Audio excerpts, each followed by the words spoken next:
Hi, this is Ian, and tonight I saw Ain't Too Proud in Los Angeles. This was such a good show. It's about the Temptations and their rise to glory and fame. And before I get into the story and all the stuff I cannot believe about the making of this show, I need to say one quick thing. There were some very special people in the audience because I saw it on opening night. So the people that were in the audience, there were Mr. Otis Williams, who's the only remaining original Temptation of the original 5.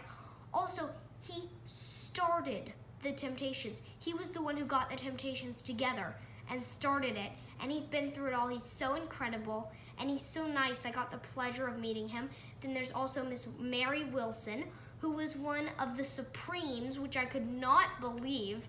And I got to meet her too. She was really nice to me. There was also Mr. Barry Gordy, who he started Motown. It wasn't like he was in Motown or anything. He started it. He started Motown. So he got to meet the Temptations, the Supremes, Michael Jackson. I couldn't believe it. Then also Mr. Shelley Berger, who was the Temptations manager.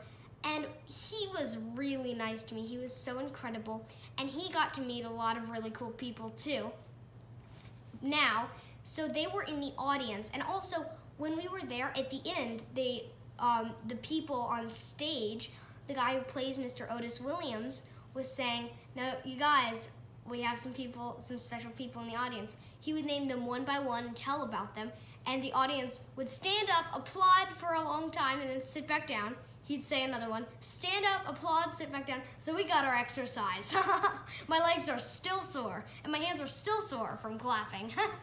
But anyway, the story of this show is it shows the Temptations, where they're from, and it shows Mr. Otis Williams getting the band together, and it shows really the story of what happened to these kids who were like brothers to each other, and and you can see them through their life as they became men. And it's super funny. Like, there are some pretty sad times. It got really touching at the end, and also talks about Mr. Otis's personal life, and it got really touching, but also right when it gets a little too sad and you're about to cry, it says something hilarious, and you're like, okay, that was a really good one. So I love it so much. And also, Mr. David Ruffin was one of the original Temptations. And so when you have a show, it also happened in On Your Feet and a lot of other shows about people like that. In Cirque du Soleil, Michael Jackson, it happened too.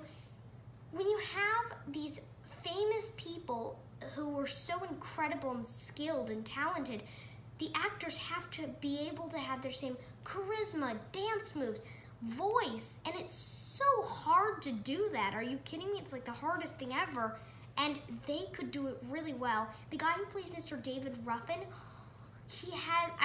I'm not going to tell you because it'll spoil it, but he does this really cool thing that involves a microphone, and I cannot understand how they do that every night. It was crazy.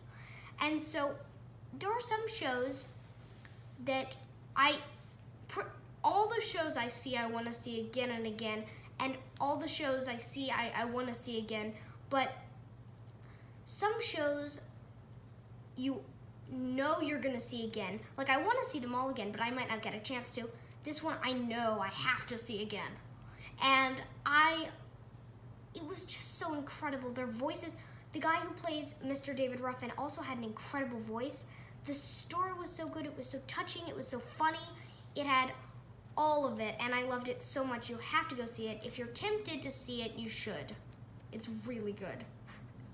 Bye, see you later.